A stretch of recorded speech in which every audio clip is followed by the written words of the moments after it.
Hola, ¿qué tal amigos de Sociedad No Koi? Bienvenidos una vez más a uno de los contenidos más antiguos de este canal, uno de los contenidos que inauguran Sociedad No Koi, una de las primeras ideas, una de las primeras pláticas, que es el famosísimo podcast de cine, uno de los proyectos que más nos emocionan hacer, porque como saben, muchos de los integrantes de Sociedad No Koi estudiamos cine, entonces cualquier excusa para sentarnos y hablar de películas es válida, es suficiente.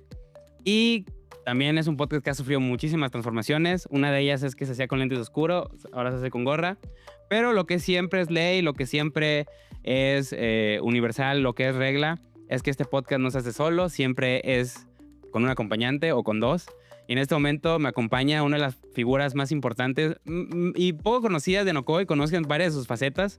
Lo conocen como Checolín, lo conocen como Sergio Sebastián. Tiene cierto parecido a un personaje que aparece en los videos como un luchador, pero no es él. Estoy con Checo. ¿Cómo estás, Checo? Hola, ¿cómo estás? Estoy muy bien. Muchas gracias por esa presentación tan cálida. Con una de mis varias personalidades. Me dicen el fragmentado. En fragmentado, sí, siento que es la personalidad más sobria. Sí, esta es mi personalidad más sobria, más formal. La que intento no escurrirme por ninguno de mis chistes que pueden ser...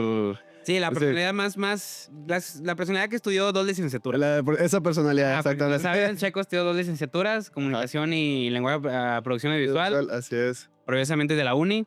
Pero bueno, Checo, platícame cómo has estado, un breve resumen antes de hablar de esta sección. Cómo veo que tienes mucho contenido en Okoi. ¿Qué estás haciendo? ¿Qué se viene para para Sergio Sebastián? Ajá, pues, Cuéntame. Pues he estado bastante bien, con mucho trabajo. Como saben, también andamos produciendo el Locoicast. Chequen el Locoicast. Chequen el Locoicast, que también es otro de los proyectos más recientes, a contraste con este, que es como, yo creo que es hasta el podcast original de... No, sí, es el Locoi. podcast original de Nokoi, totalmente. Y en ese proyecto justo me apoya mucho Claudio. Claudio está ahorita así detrás de cámara. Claudio es un cabrón de cabrón. Es un cabrón de cabrones. Básicamente, cuando buscan un güey chambeador, un cabrón, de verdad, Claudio. Claudio, arroba Claudio. Arroba Claudio. Sí. De hecho, hay un personaje que se inspiró mucho en él, que se llama el Gallo Claudio. Exactamente. Pero el personaje se inspiró en este Claudio, ¿no? Exactamente. Pero sí, todo bastante bien, todo con muchas ganas. Igual, sí, aunque ha subido muchas transformaciones este espacio, la verdad es que siempre se siente padre sentarse y hablar de cine. Sí, ajá, sí, entonces... Lo que nos unió y lo que indirectamente nos trae aquí a Radar también es pues las pláticas que antes de conocernos fue cine, pero bueno, no vamos a hablar de nosotros, era una breve introducción. Nos gusta saludar a la audiencia fiel que aquí de Sociedad No Koi.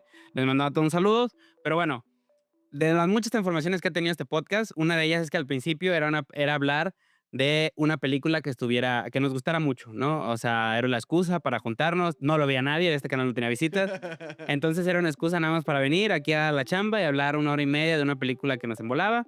Pues bueno. O que fuimos a ver al cine. Fuimos a ver, sí. La verdad, o sea, ojalá retomemos esa actividad, estaba muy chida. Digo, la seguimos haciendo de otro formato. Sí, a lo mejor estaría añadir este podcast, pero bueno, ya lo veremos. Y la segunda transformación fue hablar un poquito más también de directores, ¿no? O sea, tuvimos nuestra saga con Spielberg, que nos acompañó el buen Martín. Vayan a verla, son muy buenos videos. Bueno, a mí me gustó mucho esta trilogía. Sí, a mí también me gustó.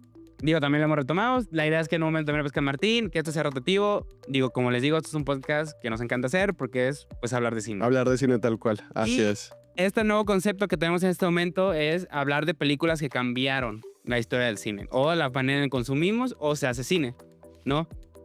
El cine ha pasado por muchísimas transformaciones. Digo, es un arte relativamente joven a comparación a la fotografía y mucho más a la pintura o escritura que a lo mejor llevan acompañando a la humanidad. Sí. Hasta milenios me atrevería a decir, es un arte nuevo, pero aunque sea un arte nuevo, y de hecho se discute como hasta siquiera si es un arte o es un lenguaje o si son las dos o qué es, ha pasado por muchas transformaciones. Y en este podcast en particular, pues empezamos a hablar con un director que pues creo que la mayoría conoce, o sea que si les gusta el cine, creo que es uno de los básicos de cuando sales un poquito más a explorar un poquito más el cine que no sea más comercial, o sea... Sí. Es ese autor en el que es el primer autor, yo creo, que te podría resonar con él y donde justo está entre lo popular y en lo independiente, en lo de autor, no en lo autoral. Sí, justo es algo muy... Qué bueno que toca ese tema porque uno de los puntos importantes sobre este podcast, digo, vamos a hablar de Reservoir Dog, Perros de Reserva y también de Quentin Tarantino. Es que vamos a hablar de un... Por si no habían visto el por si no título. han visto el título, por si llevan aquí de sorpresa. Justo Perros de Reserva, digo, Quentin Tarantino, es uno de estos directores que logra combinar muy bien y logra resolver con cierto expertise, ya siendo un maestro del cine, pues ya lleva 9 películas. La conexión que muy pocos cineastas creo que pueden hacer. Creo que el primero que lo hace creo que es Hitchcock. Y ya después, a lo mejor Scorsese, Ford Coppola, pero es llevar el cine más autoral que tiene esta visión de director. Digo, todos estos temas, como qué es la versión de director, qué es el cine autoral, qué es precisamente es algo que explicaremos en este podcast. Que Quentin Tarantino es uno de los que más conectan con el público. En un momento a lo mejor pudo ser Spielberg, su predecesor fue Spielberg, pero Tarantino es alguien que bebe tanto de la cultura pop, es alguien que bebe tanto del cine que le gusta tanto a él, es alguien que marca tendencia, ¿no? Y es alguien que el mamador del cuec más cabrón le gusta su cine, y tu tío o tu tía que le gusta el cine también, y pueden coincidir en que las películas de Tarantino son buenas. O sea, así de bueno este cabrón que llega a poner al mamador más mamador y a tu abuelita a decir qué buena Qué película. buena película. Sí, y eso no es fortuito. O sea, la verdad creo que es algo muy complicado al final del día poder concebir una película que tanto satisfaces al mamador, como es bien conocido, como también un consumidor más mainstream, ¿no? Y por eso justo es ese saltito que se pueden dar muchas personas de, pues, es diferente a lo comercial, pero al mismo tiempo satisface como que ese market, Sí, ese sí. mercado de gente que consume películas. Y pues sí, o sea, totalmente, y viene de una experiencia, o sea, de un lenguaje de alguien que es un nerd de las películas. O sea, Tarantino si lo ves hablar de cine, ¿sabes? O sea, te das cuenta que es alguien que consume... Sí, uy, vive de hecho, sí, obviamente, si ves las mismas cantidad de películas que de Tarantino, obviamente ni te gusta tanto el cine. O sea, terminas hartado, o sea, harto de ver tantas. O sea, Tarantino era alguien que se aventaba 7, 8 películas por día. O sea, que llegaba a trabajar porque entraba a un videoclub y salía. Pero bueno, ¿por qué precisamente estoy hablando de Tarantino, de Perros de Reserva? Creo que ya hemos mencionado varias cosas acerca de este cine autoral, digamos, mencionamos los conceptos que a lo mejor un poco distintos, pero porque es precisamente que vamos a entender un movimiento cinematográfico que cambió la forma en la cual se hacen películas y en la cual se consumen películas y consolidó a muchos directores que a lo mejor ahorita están más en el mainstream, ujú, pero que empezaron o acercaron al cine y no lo acercar al cine de que como espectador, sino como realizador. O sea, fue una fuente de inspiración para un montón de cineastas que se dieron cuenta que tal vez hacer cine era posible sin la necesidad de un gran estudio detrás, ¿no? sí, sí, sí, De hecho, coincide con un evento cinematográfico que después vamos a hablar, que es el Dogma 95, claro, sí. pero eso a lo mejor ya es para otro video. Pero es una cineasta, es la camada de cineastas independientes de los 90. No sé si, Checo, si has hablado o si has escuchado un poquito hablar de ese boom generacional que fue el cine noventero, o sea, el cine independiente noventero. No sé si has escuchado algo de eso. Sí, sí, sí. O sea, pues bueno, yo creo que podría atreverme a decir que el cine independiente noventero fue como lo primero que llegué a consumir fuera te digo, del nicho comercial. O sea, empezando, yo creo que sí, diría que Tarantino es probablemente el primer director, bueno, aparte de Spielberg, pero Spielberg todavía hace cine también, es conocido por... Bueno, de hecho, se le critica mucho a Spielberg porque, entendámoslo así, ¿no? Este podcast va a ser muy mamador. O sea, este podcast sí es el contenido probablemente más mamador que esté en Social Sí. Juicios de momento. Hasta el Hasta momento, el momento. porque nuestra intención es que sea contenido. Sí, sí, contenido y a lo mejor venga alguien que sea más mamador que nosotros. Sí, sí, sí. La puerta está abierta. Está difícil porque somos Sí. tremendos.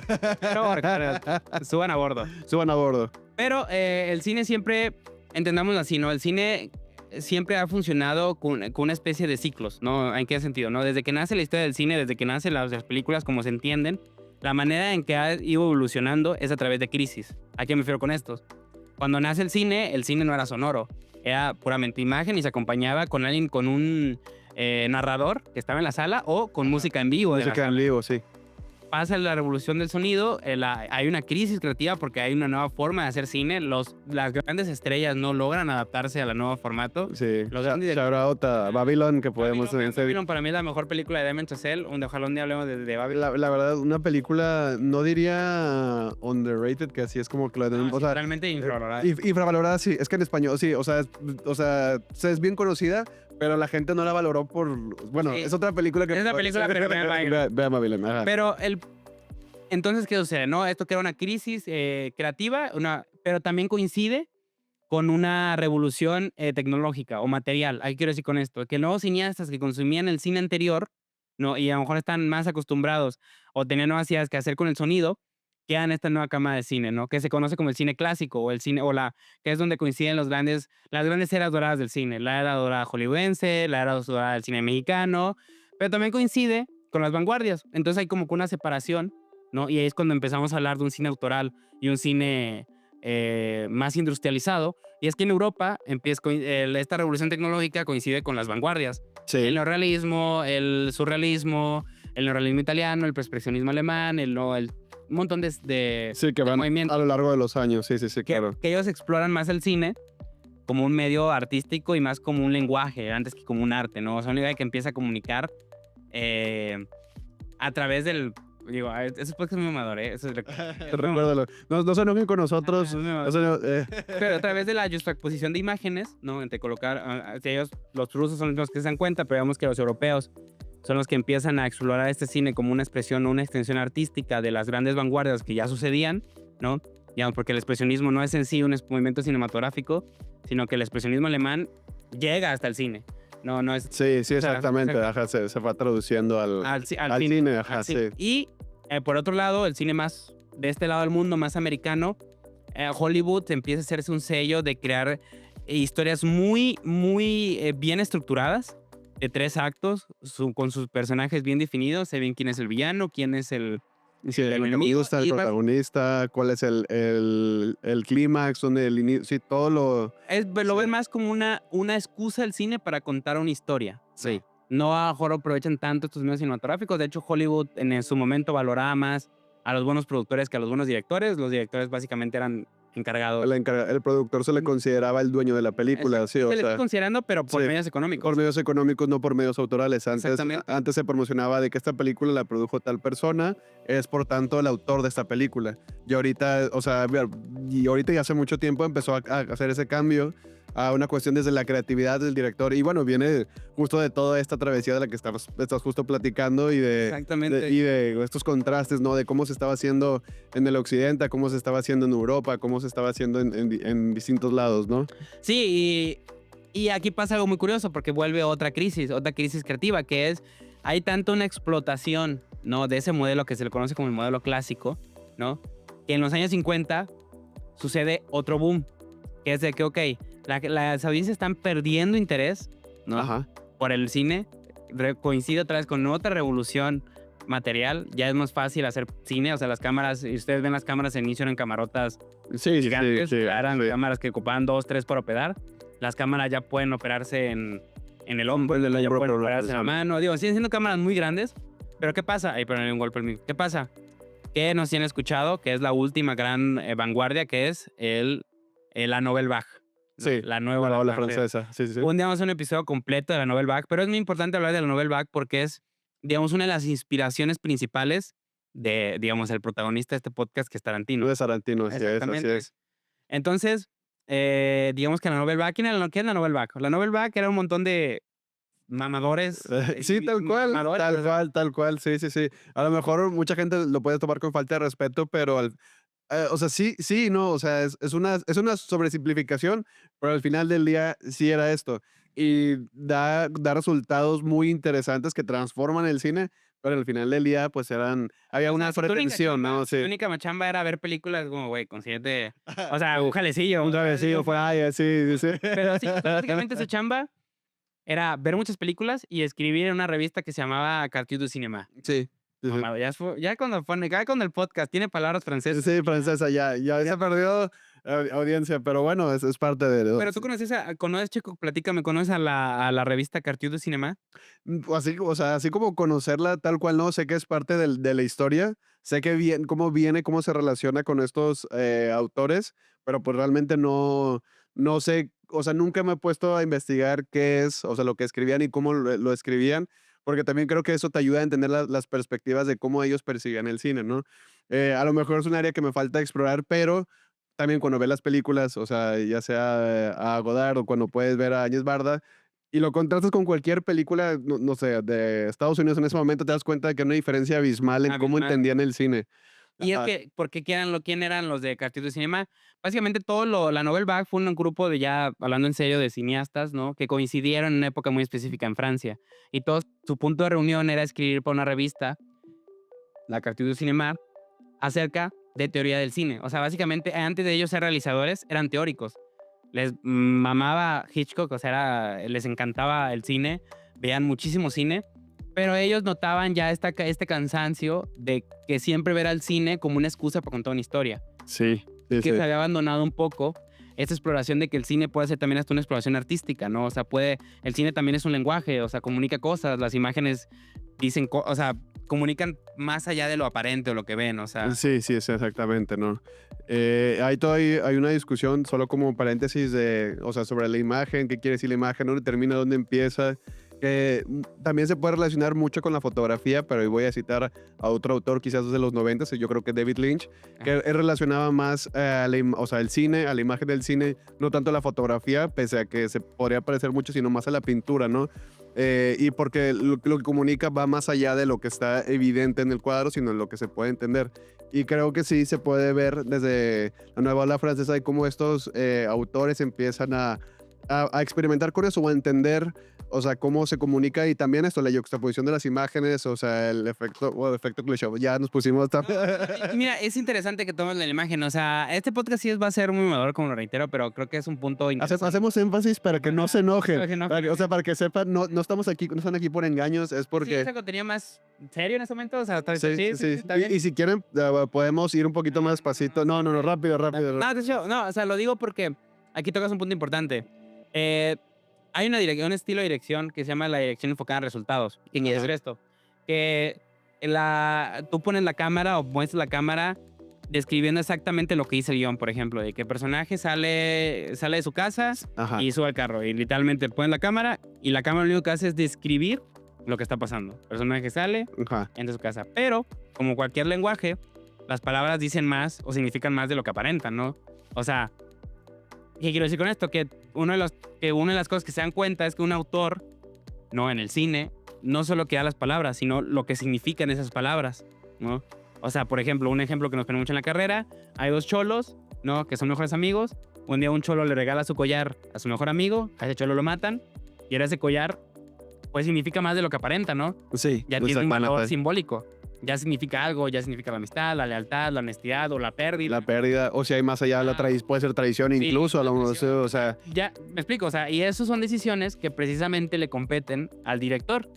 Y entonces, la Nouvelle Vague son los primeros en que empiezan a notar esto, de que, ok, no es que nosotros seamos los primeros, Ajá. pero estamos notando... al menos de manera una consciente y, o sea, poner una intención a la hora de hacerlo, ¿no? Sí, digo, no es como que no hubiera existido el cine natural antes, sino que precisamente los de Nouvelle Vague defienden que el cine nace de una visión de un director, ¿no? Es polémica esta declaración, de hecho tampoco están tan de acuerdo, pero ellos empiezan a ver que las grandes películas predecesoras a ellos, hay un gran director detrás que sabía lo que estaba haciendo, ¿no? Sí. Hitchcock, Sica, Rossellini, Eisenstein, un montón de la misma Agnes Varda. Bueno, Agnes Varda coincide, pero Leni Riefenstahl, que es una directora que luego hablaremos. Ajá. Ellos se dan cuenta de eso, ¿no? Entonces empiezan a escribir, un día se cansan de escribir y toman las cámaras como otra vez. Esta revolución social coincide con una revolución material de que las cámaras son más fáciles de transportar.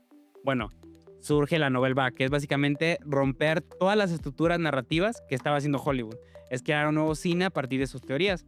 Que también haciendo, o sea, simplificándolo puede ser, o sea, sí las cámaras eran más accesibles, pero también, entre comillas, ajá, o sea, de operar, pero viene una decisión de que, bueno, sí eran más sencillas, pero seguían poniéndola en un tripié. Ajá. Y lo que hacen estos autores de la nueva ola francesa es, la vamos a quitar de ahí y nos la vamos a montar nosotros en lugares distintos, desde el hombro, desde moverse, desde un auto, y eso le empieza a dar hasta flexibilidad. Yo creo que se puede describir como una flexibilidad al cine, ¿no? Al lenguaje, ajá. Y de ahí o sea, sí, ser redundante, sí. Aquí hay algo importante también porque es un punto que hablaremos más adelante. Ellos, cronológicamente, digamos que una historia tiene un inicio, un final y un cierre, ¿no? Ellos lo que hacen con ellos es que agarran y mezclan las piezas del rompecabezas, ¿no? Si ustedes ven Sin Aliento, Godard lo que hace es que te cuenta una historia, pero te la cuenta en desorden. Sí. Nunca le da una justificación. O sea, de la nada una escena, o sea, como que el inicio está, parte del inicio está después, y hay un juego entre tiempos muy curioso y muy bonito que después inspirará a otros directores, ¿no? Ya hablando de profundidad de esto del cine es para hablar de capítulos enteros porque también coinciden con Tarkovsky, coincide con un montón de directores. Y ese se vuelve, es muy extenso. Se vuelve un podcast extenso. Largo. Pero bueno, ahorita no tenemos tiempo para todo, pero sí va a haber más episodios para ir. Quédense con eso, porque Quédense mientras con todo eso. eso sucedía, había un grupo de directores que estaban fascinadísimos, ¿no? Que es el nuevo Hollywood de los 70. Scorsese, Ford Coppola, Fried De Palma están fascinados con lo que estaba pasando en el mundo del cine, ¿no? Sí, en teoría se puede decir que crecen con eso, ¿no? O sea, su formación como de cineasta son estas películas y por lo tanto empiezan a no solo a tener sus propias experiencias y no solo las revoluciones tecnológicas, sino empiezan a tener esta inspiración que se distinguía mucho de lo que se estaba haciendo antes. Entonces, al crecer con este bagaje, que son la primera generación que crece con esto, pues empieza a llevar a lo mejor me estoy adelantando un poco porque no lleva la pauta, pero sí, ¿no? Se empiezan a llevar estas historias a su manera, ¿no? A traducirlas y todavía, o sea, con un enfoque, pues, a lo mejor más americano, pero entendiéndolo también desde o sea, de cómo crecen ellos viendo el lenguaje, ¿no? Viendo el cine. Sí, de hecho, creo que lo que más rescatan ellos es precisamente esta visión del autor, de la director, porque esta generación dorada coincide con una época de que sí hubo una crisis de Hollywood, otra vez, otra crisis, ¿no? Pero que esa crisis le da la oportunidad de que, oye, ¿sabes qué? Los productores dicen, ¿sabes qué? Nada que estamos haciendo está pegando, estamos en números rojos, hay 3, 4 morrillos que quieren grabar, pues déjalo, güey. Sí. Que graben. Y salió Taxi Driver, salió El Padrino, salió un montón de películas que cambiaron para siempre el cine. Que también coincidentalmente terminan todos ellos siendo amigos, ¿no? O sea, es de las cosas más curiosas que dices, sí se conocían, esos autores entre ellos, ¿sabes? De hecho, es algo muy curioso, pero del arte en general. O sea, digo, esto no es un podcast de arte ni nada, pero la historia del arte, o sea, el Renacimiento también coincidió que un montón de gente estaba junta en un mismo lugar. Sí, sí, sí. O sea, y también la novela Bach es un ejemplo de que un montón de gente que le giraba mucho la ardilla estaba junta en un mismo lugar. Me voy a ir a otro lugar para el impresionismo también. O sea, es como, o sea, estaban juntos en el mismo lugar y empiezan a generar este movimiento. Sí, eso es algo muy, sí, es algo no lo he visto. del arte en general, ¿no? Que siempre los grandes movimientos coinciden con que mucha gente está en un mismo lugar. O sea, que están pensando lo mismo, ¿no? Pero, ¿qué pasa, no? Hay este boom de directores y hay uno que sobresale, que es Spielberg.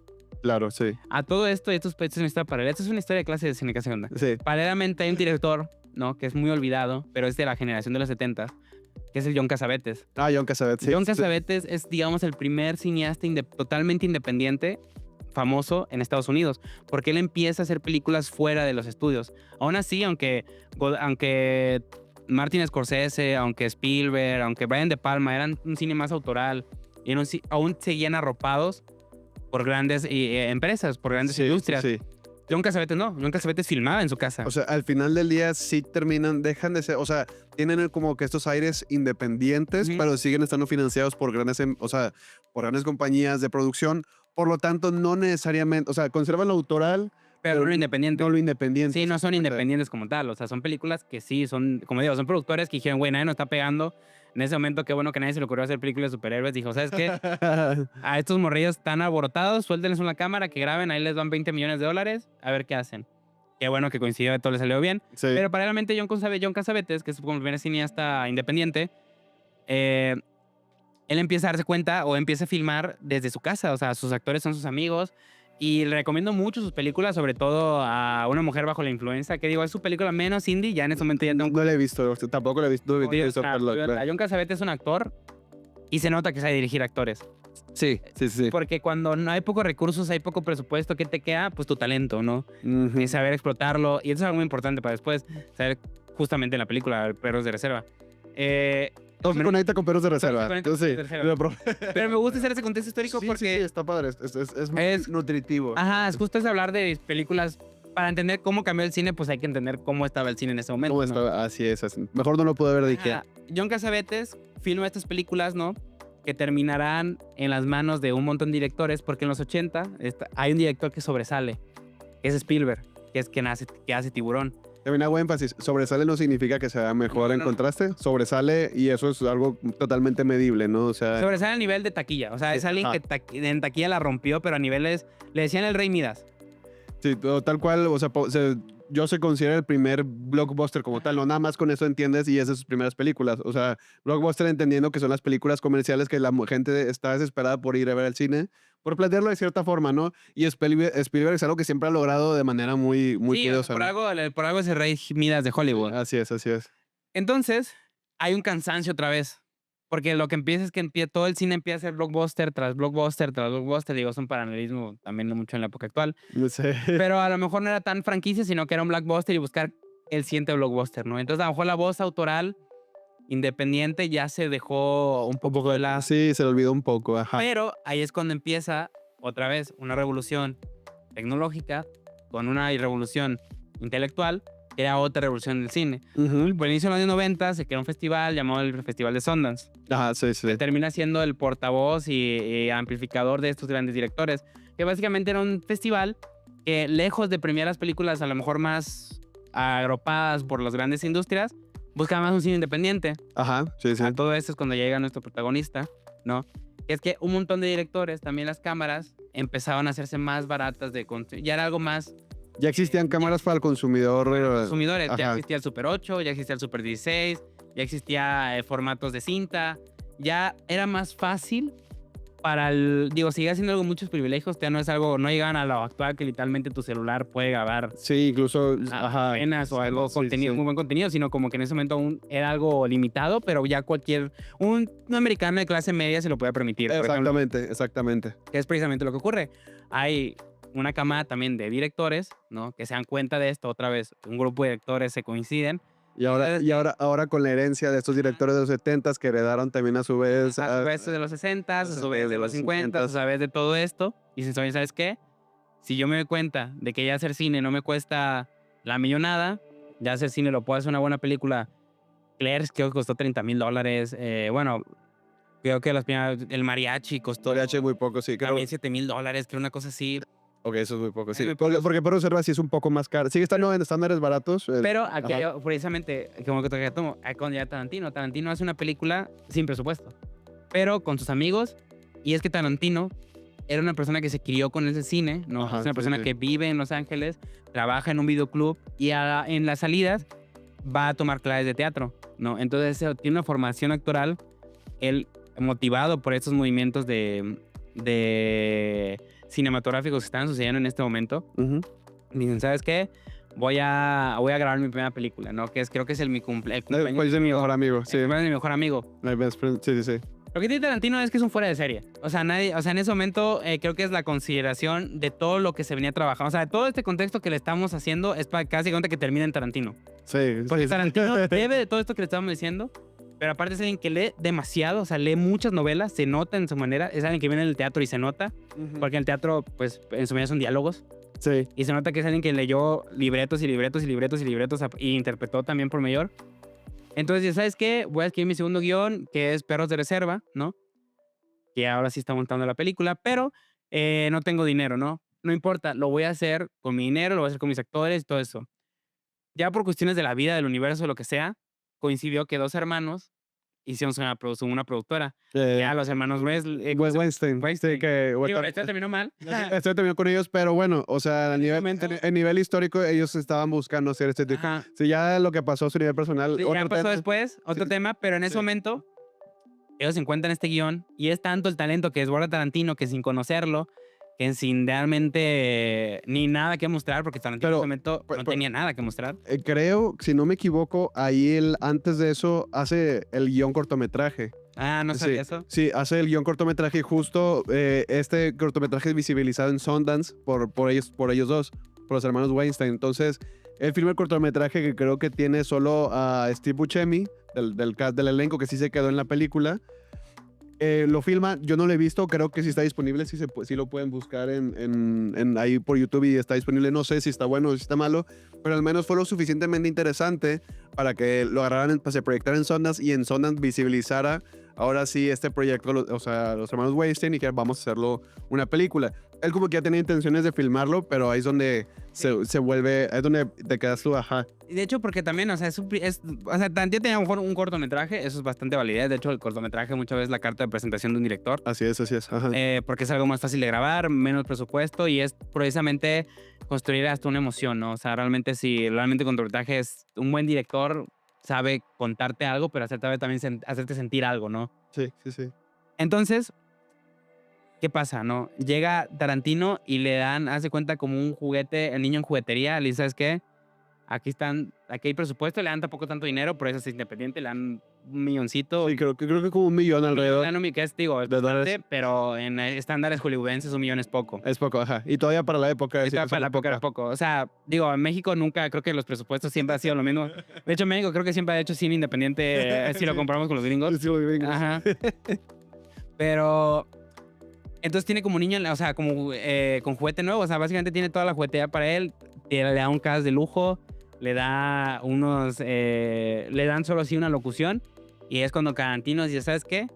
Se nota mucho que del teatro. Porque voy a hacer una película que mis limitantes, y esto es algo importante también del cine independiente, van a ser lo que me motive o lo que me haga que salga a reducir mi creatividad, ¿no? Claro. Porque filma de que, ok, tengo una locación, tengo 8 talentos impresionantes, entonces, ¿qué voy a hacer? Voy a confiar todo en ellos. Y voy a hacer una novela, una película, o casi que es una novela de personajes. Sí. Voy a meter 8 personajes distintas, los voy a meter en un cuarto y que interactúen. Y voy a filmar, ¿no? Sí. Porque el sí. atraco no lo vemos. Nunca lo vemos, Los ajá. asesinatos no lo vemos. Todo te lo terminas imaginando por lo que cuentan. Exactamente. Pero bueno, no nos adelantemos. Sí. Ya estás hablando de la película, Perros de Reserva. ¿Tu opinión, Checo, de la película? Mi opinión general, bueno, curiosamente, sí es la primera película que veo de Tarantino, no por... hablan mis papás de Pulp Fiction, justo es una recomendación de mis padres podría parecer que son ávidos consumidores, o más bien, sí son ávidos consumidores de cine, pero no son mamadores como yo, pues. O sea, ellos consumen lo más comercial y me dicen, hay una película que nosotros vimos que se llama Pulp Fiction y que está muy padre. Y ahí yo tenía acceso a internet, me pongo a ver Perros de Reserva, etcétera, ¿no? La termino comprando en un DVD barato en H&B. O sea, creo que esos 50 pesos me costó por puro accidente. Y termino viendo una película bastante interesante que incluso, o sea, hay películas que creo que puedes ver en circunstancias, o sea, cuando eres muy joven y a lo mejor no terminas de empacharte de todo lo que te está ofreciendo. Pero creo que, aunque sí también pasó con esa, sí terminé agarrando un gusto muy interesante por ella y ahí es cuando me empecé a buscar Pulp Fiction y ver todo eso. ¿Qué me parece la película? Sí, tanto rodeos, pues la verdad es que es mi película favorita de Tarantino todavía a la fecha. ¿Es ese? Mi favorita. Sí. Sí, porque todavía con los limitantes que te cuenta, es que, o sea, solo la historia de fondo, pero con todos los limitantes que tiene, con la personalidad de los personajes, con los diálogos, me termina por gustar, o sea, bastante, ¿no? También como que cómo están escritos los personajes, cómo se simplifica, también que no es justo, no es completamente lineal la película, tiene como estos flashbacks que, bueno, espero que ya la hayan visto a estas alturas. Sí, este podcast también, full spoiler, ¿eh? Full spoiler, ajá. Pero se empieza a contar la película y te va revelando, o sea, el giro de tuerca te lo revelan de una forma muy interesante. O sea, en lo que se vuelve esta dinámica entre el personaje de Mr. Orange y Mr. White. No me atrevería a decir que es la mejor película de Tarantino, pero definitivamente es mi película favorita. Creo que tiene también, o sea, no sé, como que la forma en la que está hecha siempre que la termino por ver, me termino entreteniendo y termino viendo y más detalles. Y como que justo en esto de tener bajo presupuesto sí hay cosas que permean dentro de la película, ¿no? Porque sí termina siendo ahora una película no completamente independiente, pero sí conserva este espíritu noventero de que se caracterizaban esas películas, ya sea como Clerks o ya sea como la de Rushmore de Wes Anderson, que en su momento Wes Anderson también hizo. Sí, es también la de, ¿cómo se llama? Videotape, Sexo y Mentiras. Sí, Videotape, Sex and Lies. Ajá, dale, sí. Exactamente. Sí, o sea. Esa es la película que inaugura el cine independiente. Eso no lo sabía. Sí, se lo sé. Esa película inaugura. No, decidimos hacer la ópera reserva porque es más conocida y porque Tarantino creo que terminó trascendiendo más al mainstream, ¿no? O sea, ajá, sí.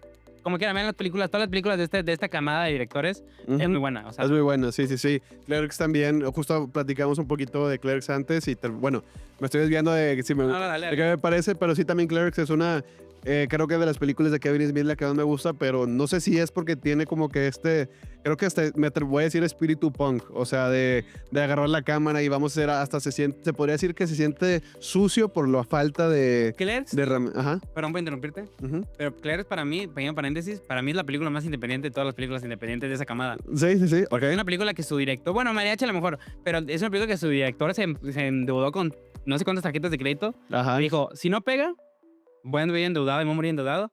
Si pega, ya la hice. Y pegó. Y pegaste. Sí, sí, sí, es una acción artística muy de corazón, pero muy arriesgada. No lo hagan en casa, no lo intenten en casa, sí. Pero pues sí, o sea, Clerks termina siendo justo la película está en blanco y negro, ahí pasa a ser una decisión estética, a ser realmente por presupuesto, o sea, le da estilo a la película, pero él filmó en blanco y negro porque pues no había otra. No había otra, o sea, era más barato el negativo, también por el tema de iluminación, como que ahí hubo... Sí, justo volviendo un poquito al perro de reserva, Ajá. es como las limitantes crean incentivan la creatividad. Incentivan la Hablando creatividad. ya justo de entrando en la película, perdón, algo que yo siempre le recomiendo a la banda que le gusta mucho el cine y le tenga un director favorito es que vean sus primeras películas, ¿no? Y vean su primera película. Ajá. Porque ahí empiezan a ver cómo, y lo van a ver, por ejemplo, Nolan, que se me hace el más reciente. Si ustedes ven la primera película de Nolan y ven la última, se van a dar cuenta que los temas que le interesaban siempre estaban ahí, ¿no? Sí. Y la manera de contar siempre estuvo ahí. Como que esas intenciones estéticas y narrativas siempre estuvieron ahí volando, ¿no? Sí, sí, Tarantino, en esta película, plantea las bases de su estilo y me remito a la primera escena. O sea, la primera escena es una clase magistral, ¿no? De que en menos de 5 minutos te introduce a todos los personajes, te introduce la dinámica de todos, te introduce las bases de su estilo, que es basarse en los diálogos, basarse en el guión. Diálogos que aparentemente en la superficie no dicen mucho, Ajá. pero en profundidad te están revelando bastante del carácter de los personajes, de cómo piensan, de cómo interactúan. Sí, sí. Si ustedes ven, y es una película, es lo que noté ahorita en la mañana vi la película para justo prepararme este podcast. Si tú ves la primera escena, o sea, ven la película y luego revéanla y ven que en la primera escena ya está delimitado toda la personalidad o pequeños indicios de todos los personajes. Del que es psicópata, del que es traidor, del que tiene este estilo paternal. Sí. Ahora, Mr. White. Mr. White, perdón. Que tiene Mr. Ping, la personalidad egoísta también, de que yo no doy propina, pero es por un acto egoísta, que es lo que termina salvándolo al final. Mr. White por ser un poco más empático, que también es paternal. Ve a las chavas del restaurante como de que, oye, viven al día. Sí. De hecho, hasta plantean juegos de moralidad raro, porque luego los vas a ver cometer actos ruines y feos. Pero en esa película tiene una conversación de cómo Madonna, like a Virgin, es sobre una mujer que conoce... Sí. Que vuelve, que es antes virgen otra vez. Obviamente aparece también Tarantino, sus clásicos cameos. Sí. Películas. Que es Mr. Brown, si no me equivoco. Y también, o sea, justo te dice quién es el policía antes de que empiece la película. Sí. O sea, el momento en el que se sientan y le preguntan, o sea, no me acuerdo cómo se llama este personaje, pero es el jefe del plan, Joe, ajá. Le dice, ¿qué está pasando aquí? Dice, es que Mr. Pig no quiere dejar propina. ¿Y quién es el que le dice es Mr. Orange? ¿Quién es el que delata al final? Al final, que es el que... Sí, o sea, justo es una clave magistral porque todas esas cosas que desenvolverán después en la película están en esa primera escena. Y todo hace a través de diálogos aparentemente burdos, aparentemente superficiales, prosaicos, o sea, cosas que no tienen tanta relevancia, pero es una clave esencial del Tarantino, que los diálogos dicen más de lo que aparentan. Sí. De los personajes, de la situación de la película, o sea, si le pones suficiente atención, igual sabes cómo acaba la película, si te pones atención a esa escena. Y también aparte siento que esa escena es muy, no sé si sumersiva es la palabra adecuada, pero cómo te empieza a mover la cámara desde atrás de los personajes, cómo te mete luego lo que están hablando justo de lo de Madonna, que está muy polémico, pero también te pones a pensar, bueno, pero pues va de acuerdo a lo que estarán los personajes, son ladrones, son criminales de los 90s, tienen estas opiniones políticas también. Esta afición de Tarantino por la música que también, o sea, está constantemente en la película, tiene canciones muy buenas de la época y... Una gran selección. Una gran selección, ajá, una curaduría muy interesante. Y Y pues sí, o sea, todo eso te lo muestra como en la primera escena y también son, pues se puede decir que son muchos personajes con muchos nombres, pero al final ya terminas distinguiendo a todos, o sea, tal cual como si fuera un color, ¿no? Sí, de hecho, y quedo con esto, o sea, después vean Once Upon a Time in Hollywood, que para mí es la mejor película de Tarantino. Ajá, ok. Pero ya ven que todo esto está ahí, o sea, pero ya con una expertise de maestro. Sí, Ya dominó la técnica. claro, O sea, ya no es claro. un aprendiz, ya es alguien que ya dominó, que ya crea, ya no replica, ¿no? O sea, que ya crea sus propias estructuras. Pero bueno, eso te va para otro después. Once Upon a Time in Hollywood es mi película favorita de Tarantino. Pero bueno, regresamos a... Dejen en los comentarios Peli- sí, su película favorita de Tarantino. No hay opiniones equivocadas, creo. O sea, incluso, creo que incluso si se dicen las menos populares, que es esta, la de Death Proof.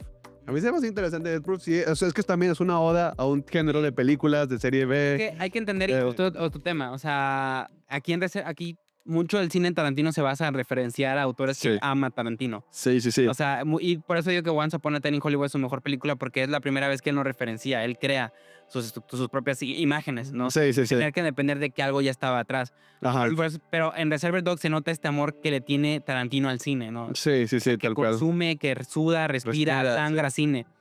Que precisamente, este es otro, comienza la película, sale esta primera escena y este es uno de los aciertos más grandes de la película que precisamente viene, ¿no? En esta nueva ola francesa, que es que la película te lo va a contar, pero te lo va a contar de una manera no lineal. Ajá, Y deja tú, no es que los flashbacks tengan un detonador. ajá. De hecho, sí. no.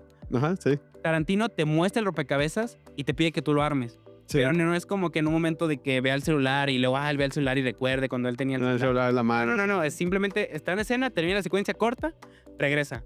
al pasado. Al pasado, sí. Vuelve a cortar y se va aún más al pasado. Sí, sí, te va contando y se va por personajes de que quién es Mr. White, quién es ¿cómo es este personaje? No sé, no me acuerdo que el psicópata, no me acuerdo que Mr. Yellow. ¿sí era Mr. Yellow? Sí, era amarillo. No, no. Rubio. Rubio, Blonde, Sí, Mr. Blonde. sí, Mr. Sí, sí. que justo es hermano de Vincent Vega en Pulp Fiction. Un pequeño dato interesante, que bueno, en su momento, otro paréntesis, una película que Tarantino planeó de Vincent Vega, que es John Travolta en Pulp Fiction, y este personaje, que spoiler, también se muere Vincent Vega en Pulp Fiction. Pero pues bueno, ya pasó mucho tiempo, ya incluso falleció el actor, Sí. sí, hace este año muy recientemente. Y pues bueno, también fue interesante verlo en esa película otra vez. Igual, perdona, me perdí ahí. Gracias por la aportación. Y justo uno de los temas también interesantes es que al hacer estos saltos de tiempo, ¿no? Ujú. Tarantino nos quita la violencia. Aunque sí hay violencia, la película sí es violenta, pues. Sí, es grotesca. Sí, sí, sí. Pero las escenas más violentas, incluso la de la oreja, sucede fuera de cámara. Ujú. Entonces, a quitarnos una película de atracos en la que no vemos atracos, en una película de traiciones en la que no vemos armas, en una película en la que no vemos la acción como tal, lo único que nos queda es que Tarantino empieza a focalizarlo todo a los personajes, ¿no? Ujú. Mete a personajes, a todos los mete a un mismo cuarto en una situación muy tensa en la que tienen que adivinar casi quién es el ladrón, quién es el atador, quién es el soplón, ¿no?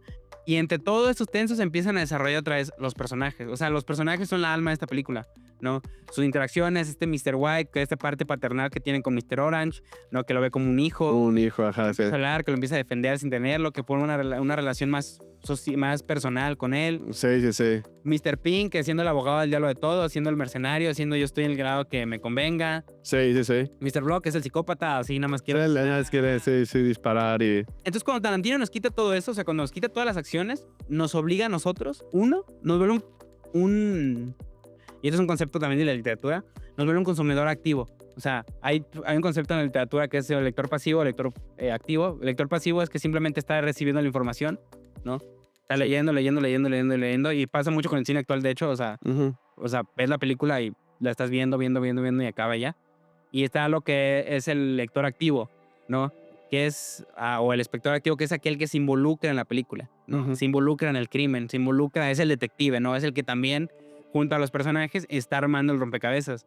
Sí. Y eso sí. es lo que logra Tarantino, o sea, cuando nos quita todo eso, nos obliga a nosotros a meternos a ese pequeño almacén, que de hecho también es otro dato curioso, todas las secuencias, todos los sets que ven en la película es el mismo. O sea, siempre es, que no es exterior obviamente, pero siempre es almacén. O sea, termina de ganar el almacén, luego lo modifican como cuarto de Joe y luego lo termina de ganar Joe y lo modifican como el cuarto de... Eso no sabía yo. Sí, sí, O sea, sí. no tenía idea. No tenía idea. Ajá, Todos los sets son el mismo. Ok. Otra vez, la creatividad, o sea, no surgió una limitación. De hecho, es algo muy hasta curioso porque, más bien, no es curioso. Aquí también se nota que Tarantino, si realmente la película, pero de ser es una obra de teatro. Sí. O sea, es realmente una obra de teatro. Filmada como en medios cinematográficos, pero realmente como obra funciona. O sea, como si, digo, la única diferencia es que no hay una cámara fija que siempre está viendo Sí, yo todo. sé. Sí hay, aquí se notan varios movimientos que les gusta hacer Tarantino, pero en sí es una, o sea, es una gran obra de teatro también. No sé si ya está adaptada comercialmente, pero en la facultad de comunicación me tocó ver que el grupo de difusión cultural adaptó Perros de Reserva a obra de teatro. Es que tiene todo el sentido del mundo. Sí, ahorita que lo mencionas tiene sentido el mundo. Yo, la verdad, no lo hubiera pensado así, o sea, no en el sentido de que no me lo hubiera imaginado, pero ahora que lo mencionas, pues sí, o sea, funciona como obra de teatro y tiene una razón de ser, ¿no? Sí, Sí. pero me pareció así curioso. Entonces, no sé si a alguien de ahí se le prendió el foco y se dio cuenta o es una declaración bien sabida o nada más fue fortuito y... Es que de hecho, pues Sí. Tarantino lo ha dicho que actualmente ni le gusta hacer cine, o sea, que lo que más le mal ahorita, bueno, no es que no le guste, pero que ya no entiende qué es el cine en ese momento y que lo que quiere dedicarse es a escribir y a hacer teatro.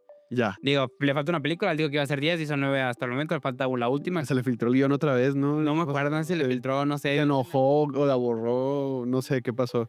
Pero bueno, ojalá Tarantino, que su última película sea un gran cierre. Aunque si su última película es Once Upon a Time in Hollywood, yo también estoy feliz, ¿eh? Yo creo, es que es buen cierre. O sea, es pues, buen cierre. una película, sí, es buen cierre a lo mejor. Ah, no, justo, creo que dijo que iba a ser una obra de teatro. O sea, que ya su Sí. última película no iba a estar en el cine, iba a ser una obra de teatro tal cual. Algo así. Hubo muchas declaraciones recientes de Tarantino, Sí. no sé, pero si su última película como película, Once Upon a Time se me hace un buen cierre a su filmografía y creo que, o sea, es una forma concreta de cerrar, o sea, Sí. es una forma de decir que casi tiene una filmografía impecable, ¿no? De película tras película. Sí, pocos directores pueden presumir tener una filmografía como la que tiene Tarantino. Y es por eso que todo inicia con Perros de Reserva, o sea, y las cosas que vemos en la novena película sí aparecen en la primera.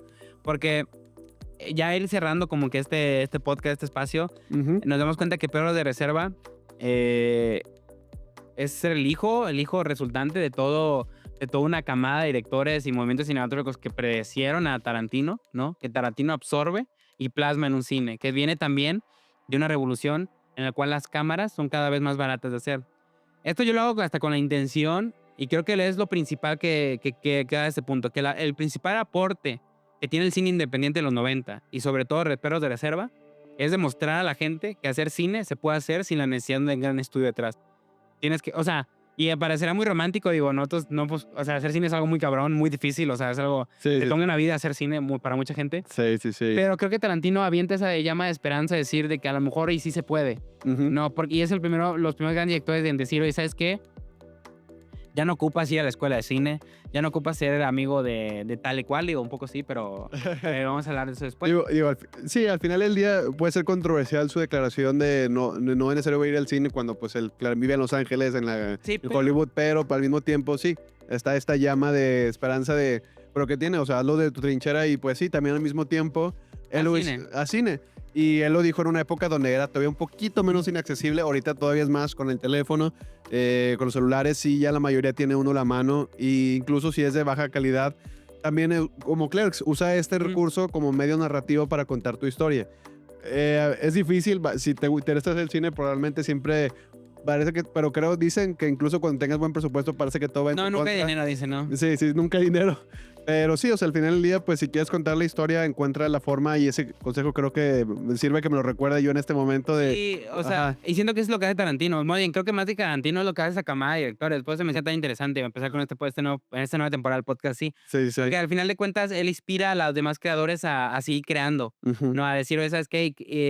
El momento de los 90, que precisamente una de las repercusiones que tuvo, es que la gente vio al cine como algo ya democratizado, entre Sí, comillas. entre comillas. O sea, digamos que también los grandes, muy metiéndonos un poquito en historia del arte, o sea, muchos de los grandes movimientos artísticos o de las grandes, sí, que movieron la historia de la humanidad, nacen también de que precisamente el arte se democratiza un poco más. O Sí, sea, ya no es de unas cúpulas, ya no es de cierto, de reyes, de Reyes. ni hasta la fotografía. La fotografía antes era algo carísimo, o sea, carísimo. que solo los aristócratas Aristócrata, sí. sí, sí. pueden permitir. Y después Kodak dijo, güey, ahí está su cámara, $1. Sí, Y ya, disfrútala, disfrútala y cambió Y la fotografía. revélalo en tu... Sí, como otra declaración es que probablemente los mejores fotógrafos de nuestra generación no saben cómo usar una cámara, Sí. las toman con su teléfono. Eso, y la mejor foto probablemente la tiene alguien guardada en su galería y no lo puede saber, o sí, o sea... Al final de cuentas crea, y creo que eso es importante también, crea porque te gusta, ¿no? O sea, Sí. creo que Tarantino, y eso es lo que coincide en este movimiento, Ajá. es que todos crean, no por ser famosos, no porque quisieran dinero, no porque quisieran perdieran pena, sino porque a todos les mamaba tanto el cine. ímpetu de Ajá. crear, de... Ajá, les gustaba tanto que no pueden coincidir su vida de otra manera. Sí. Era cine o nada. O nada así. Algo estaría interesante como quiera que después indaguemos en este punto porque pues también tenemos la antítesis de lo que estamos Ajá. platicando ahorita que es, o sea, por ejemplo, casos como el de Javier Dolan que dice que va a dejar... Javier Dolan pues es este director canadiense que ha hecho también creo que buenas películas, Muy pero creo buenas. que sí independientes, sí entran en el género independiente, pero ya tiene un nombre, ya está establecido. Y él dice, está muy difícil hacer cine que ya no quiero hacer cine. O sea, No, sí, de hecho, es que... o Sean Baker incluso también lo dijo recientemente. bueno, Sean Baker. Y él también está muy ya consolidado, incluso filmó con un iPhone, pero para que él diga, cada día es más difícil hacer cine. O sea, a lo mejor hay una disonancia o sea, entre las Sí. grandes películas y ya el independiente está volviendo a desaparecer. Quizás estamos viviendo una crisis. Justo pero este es el punto ajá. que qué bueno que te Adelante, que adelante, te diste la lo mente, siento. porque precisamente en este momento estamos viendo una crisis cinematográfica, ¿no? Ajá. Pareciera, ¿no? Cada vez más difícil hacer cine, cada vez parece más escasez de ideas creativas, cada vez más hay un cansancio, están los formatos de streaming que le están comiendo el mercado al cine tradicional, hay poca difusión, pero también estamos en una revolución digital nunca antes vista. Sí. Entonces, quién sabe, a lo mejor solo estamos en el medio de algo más grande y estamos presenciando lo que será una gran revolución cinematográfica que también como precedentes, y es algo por eso lo puntualicé tanto en este podcast, las grandes revoluciones cinematográficas siempre nacen de una crisis, de una revolución intelectual y de una revolución material. Ojalá no sean películas con inteligencia artificial. Pero quién sabe, o sea, a lo mejor... ¿Quién sabe? Sí. Fíjate que hace poquito, digo, ya no está saliendo el tema, ya vamos a cerrar, vi un vato que con inteligencia artificial hizo una persecución. Lo único que hacía era que se grababa adentro, le mandaba tomaba fotos de su carro, de las calles que quería, y le pedía a ella, ok, yo voy a estar conduciendo y tú crea una escena en la que el carro derrape. Y si ves algo creativo, dije, güey, esto está, o sea, Sí, como tú haces una manera muy fácil de sacar hasta como una persecución con un IA. Con un IA. Sí, hay todavía el debate moral entre que sí y que no. Va a haber cosas interesantes, o sea, no hay que estar negados, pero también hay que regular eso, o sea, Sí, ver hasta dónde sí y dónde no. Interesante. Abre debates interesantes. Igual, justo estamos viendo esta crisis que también vale la pena que lo toquemos después. Yo creo que parte de esa crisis, los nuevos autores vienen del cine de terror. O Sí, sea, de hecho. creo que muchos de los grandes directores ahorita están haciendo cine de terror y vienen de acero, ya sea Ari Aster, Robert Eggers, estos chicos de Raka. También vienen muchos de YouTube, o sea... Es que justo es lo sí, que sí, digo, sí. estamos viendo ya una revolución y ese es el punto que Crisis, quiero tocar. revolución, sí. Una crisis que está ocasionando sin que nadie esté notando una revolución en el cine. O sea, el Sí, cine, sí, sí. yo estoy seguro que en 10 años va a cambiar totalmente. O sea, Sí, va a ser... va a ver. bastante. Los medios de streaming, la manera en que YouTube está entrando al mercado, la manera en que los grandes directores, pues antes eran youtubers. Sí. Y, o sea, y David está bien. Sandberg, ajá, Y- Raka, que son los del payaso que están hicieron ahorita la de Bring Her Back y Sí. Talk to Me. O sea, también hasta la serie, o sea, Smiling Friends eran güeyes que subían Sí. cosas a Flash y a blogs. O sea, estamos viendo una revolución cinematográfica sin darnos cuenta. Entonces puedo también que poner a Perros de Reserva como esta primera película que ocasiona una cascada de directores Ajá. que terminan cambiando el cine para siempre. Creo que ahorita estamos precisamente en ese momento en el que estamos a punto ya ilumbrando una película, a lo mejor Once Upon a Time, no, Everywhere All at Once. Everywhere, Anything, Everywhere, All at Once. Al momento pudo parecer, yo creía que lo era, como que esta película que conecta el mundo TikToker, porque tiene una película está como un TikTok, o sea, era de corte, corte. Sí. No lo digo como algo peyorativo, sino que así es, o sea, creo que los directores entienden cómo los adolescentes consumen cine, Ajá. pero a lo mejor no tanto ha habido como que nombres, creo que estamos a la antesala de que el cine cambie para siempre otra vez, Sí. porque estamos en una crisis, y la crisis siempre trae nuevos talentos. Y también las nuevas películas grandes, o sea, Nolan filmando con formatos IMAX, Denis Villeneuve también. Ujú. O sea, a lo mejor las grandes películas ahora terminan siendo proyectos gigantísimos, así como esos, o tal vez vamos a algo más chiquito como desde realizadores, TikTok.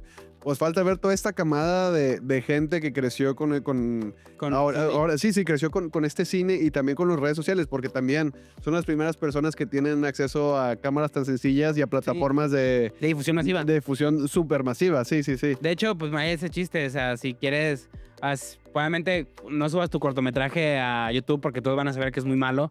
Mejor mándalo a un festival y que prestigio, ¿sabes? Haga prestigio, sí. Pero YouTube, pues, tan solo, pues digo, lo que hacemos aquí, digo, no es por echarnos flores, pero creo que Adrián, pues sus videos tienen más visitas que muchos documentales. Los documentales, proyectos cortos, películas que a lo mejor tienen, no sé, 30,000 veces más el presupuesto que tiene a lo mejor un radar. O sea, un radar, a lo mejor, un buen radar, bueno, no quiero delirar, pero tiene a lo mejor un presupuesto X.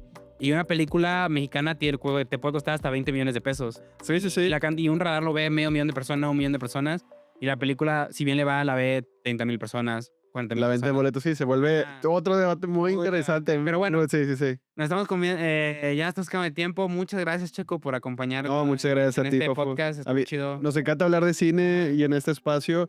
También reitero, o sea, una disculpa para toda la gente que puede pensar que esto es demasiado mamador, pero al final del día, o sea, el cine termina siendo películas. Sí. Y las películas, pues yo creo que son para todo el mundo, ya sea muy mamador, puede ser comercial. Yo siempre pienso, disfruta lo que estés en pantalla y no está mal si te gusta. No hay gusto culposo. No gusto culposo, excepto si es el snuff. Sí, uno es bastante culposo. Eso sí siente culpable. Es ilegal, pero bueno. Es ilegal, ajá. Muchísimas gracias, Checo. Muchas gracias. Muchas gracias, gente de Nocoy. Espero que hayan disfrutado este podcast. Saludos. Muchas gracias a Claudio, el cabrón de cabrones, el más chambeador de la estenzuela. Y pues bueno, nos vemos. Nos vemos. Licenciado. Licenciado. Vamos. Doble licenciado. Dos licenciados. Bye.